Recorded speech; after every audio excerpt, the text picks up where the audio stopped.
collapsing. Why do Tether if you can just do the US dollar or USDC? Well, you can't. That's the point. Mm-hmm. Why do Tether if you could just do the US dollar?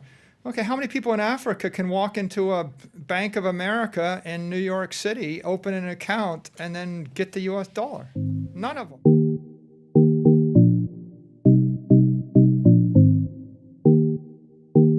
Are you 100% certain about the future of Bitcoin and that it has zero risk? There's no risk that could do anything to it? I don't think you can state that. No, I think that everything in life has risk. So there's a black swan risk, an unknown, and anybody intellectually honest has to admit that there is that risk. That's not what I would say. What I would say is you've got a bucket of money. Let's come back to Africa. Okay. You've got $100,000 in Africa. You've got to invest it in something. You've got to put it into a building, into land, into an African currency, into something else. What are you going to do? There is 100% certainty that you're going to lose 80% of your money in most currencies over the next decade. There's 100% certainty you're going to lose 95% of your wealth over 30 years in just about every currency. And so you have to work through each of these issues and say, what's the cost of doing nothing? What's the cost of not taking a risk? What's the risk-free rate? Well, the risk-free rate is the monetary inflation rate. So the price that you pay to not do something is the rate at which the money is collapsing. If you were a Russian, they just lost 35% of their wealth by not doing anything in the matter of weeks. So in this particular case, you just have to look at the array of options. If you're an investor in South America or Asia or Africa, I would say the risk-free rate is much higher for you, right? Like you're in Lebanon, what are you going to do in Lebanon? How about Afghanistan? How about Iraq, right? What are you going to do? In all those situations, they're thinking, maybe I'll trust my money to Tether. You know, Tether's run by Bitfinex. It's just a company. So why is it that people in many countries are more willing to trust a company out of Hong Kong that's running a stable coin on the crypto network than they're willing to trust their local bank? Well, because, in fact, Tether is probably a better bet than betting your money on most currencies in the world. Other than the top 12 currencies, the rest are collapsing. Why do Tether if you can just do the US dollar or USDC? Well, you can't. That's the point. Mm-hmm. Why do Tether if you could just do the US dollar? Okay, how many people in Africa can walk into a Bank of America in New York City, open an account, and then get the US dollar? None of them. That's the whole point. Right? And, okay, I did it. I'll give you an example. I put $1 million into Bank of America in Argentina when the dollar was worth 1 peso because I didn't trust the peso. I did it. What do you think happened?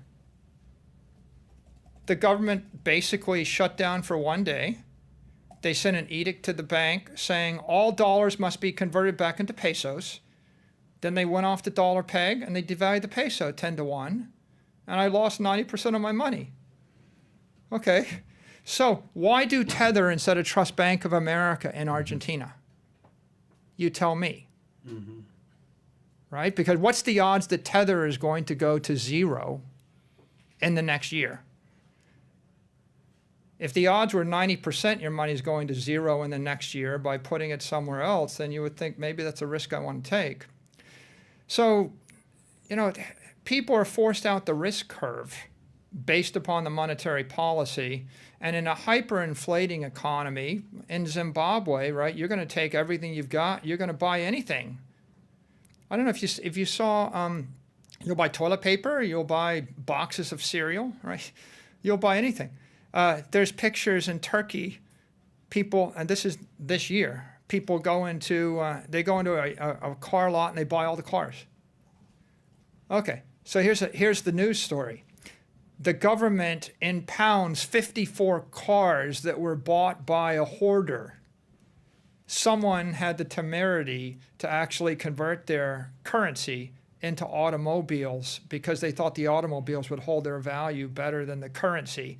And then the government seizes their automobiles. Okay, if you look at every single war, right, the war always has the story of the speculators, right? The speculators, the smugglers, and the hoarders. What's your crime? Your crime was not holding your money in the currency, which was losing 90% of its value, but rather deciding to buy too many automobiles. No, your crime was hedging.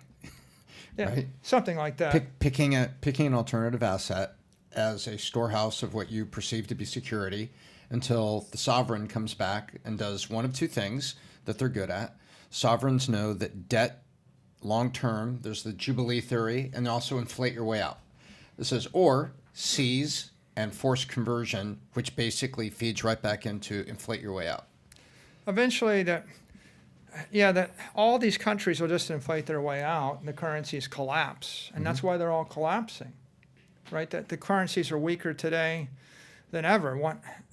I think that it's pretty obvious the dollar will also be printed to pay off the debt, and that will just manifest itself in the dollar continuing to lose value against scarce assets. It will gain value. It'll be stronger than the other currencies because they're just collapsing faster. So eventually we'll see a world where there's a dollar in the CNY, right? If you're not a very powerful empire, you can't maintain your currency. And that'll be the medium of exchange, and everything will be pegged to it or correlated to it. And then you're going to see monetary energy flowing out of weak property and weak assets into strong property. Like I would sell all the land I have in Africa and convert to Bitcoin. But I would sell all the land in Africa and I would move it to Europe, and I'd probably sell my land in Europe, move it to the US, and I'd sell my land in the US and move it to Bitcoin. You're just swapping from a weaker thing to a stronger thing. And the definition of weak is a function of what's the risk it'll be seized, taxed, or impaired, right? Regulated, right? So calculate that, right? Will the government, the jurisdiction that your property's in, be seized, confiscated, taxed away, impaired away? And the last issue is will be inflated away.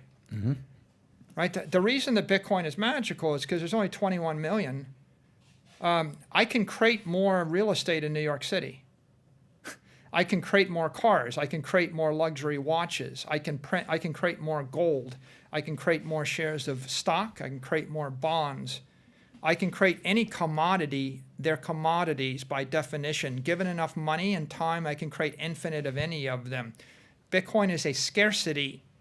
Okay, name another scarcity in the world, right?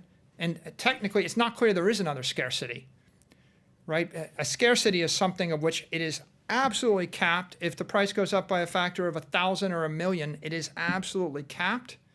That is not the case with gold, soybeans, silver, stock, bonds, real estate, single-family homes, ships, planes, trains, nothing else. Everything else could be manufactured. And of course, if the price goes up, the incentive to manufacture more will go up, which is why, buying a house isn't necessarily going to be a great store of value in an inflating economy because you're going to have incentives for someone else to dilute the value of your house. If you do buy a house, better off to buy a house on land than a condo on the 57th floor of a building. And if you do buy it on land, better off to buy it on waterfront property. And if you buy waterfront property, better off to buy it on the beach. And if you buy it on the beach, you're better off to buy it in the most desirable location of affluent, intelligent people for the next 30 years. I'm sure Pat has something Scarce to say about pristine, this. which you had talked about, right? Yeah. You're better to be at scarce pristine or as close as you can. And and you can do that for 10, 20, 30 years. That's Palm Beach, that's the Hamptons, right? You can figure that out. Now figure it out for 100 years. This is the problem, right? When you go out But for the 100, individual, though, who cares for 100 years? The individual. How many individuals think 100 years, though, Michael? institutions think 100. Institutions do, but how many?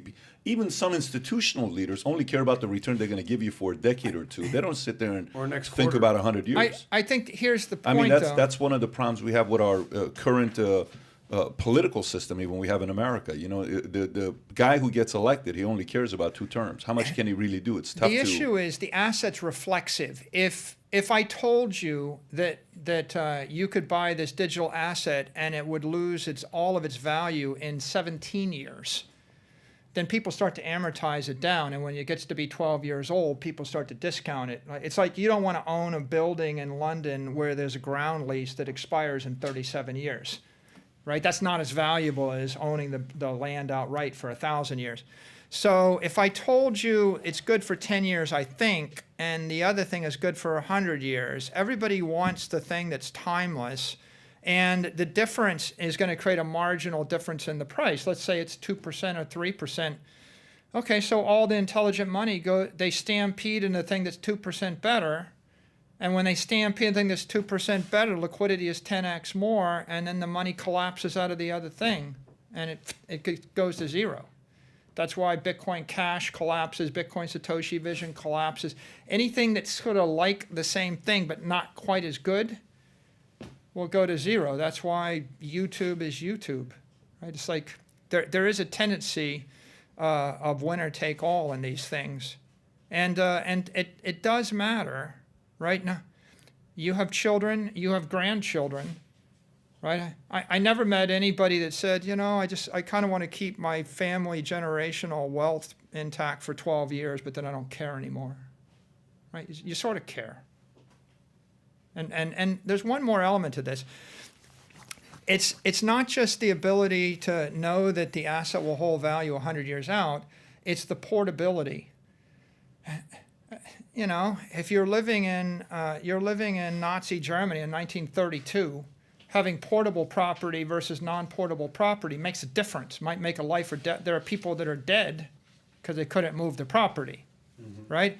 It does make a difference to be able to move it. So you can't blink your eyes and teleport $1 billion of real estate in Los Angeles somewhere else in the world. You can't even move it somewhere else in the country.